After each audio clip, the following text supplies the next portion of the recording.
Korean Marine Corps combat readiness exercise, you're actually able to see how everything is put together. So it's not just Lima Company working together. We've got Kilo, we've got India, we've got tracks, we've got tanks. Everybody's working together all the way, even air support.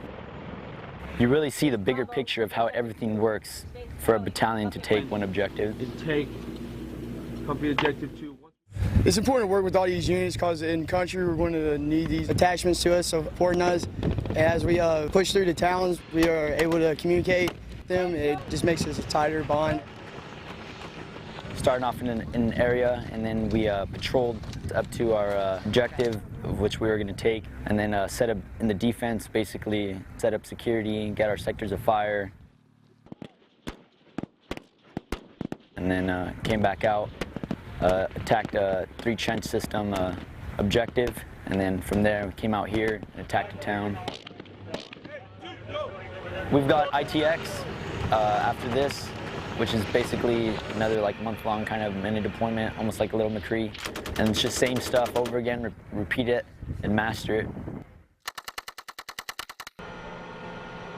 You don't just want to stick to always training as a platoon, and then you don't realize that you have other assets and supporting agencies that actually help you out, and it's just the bigger picture of what everything comes down on.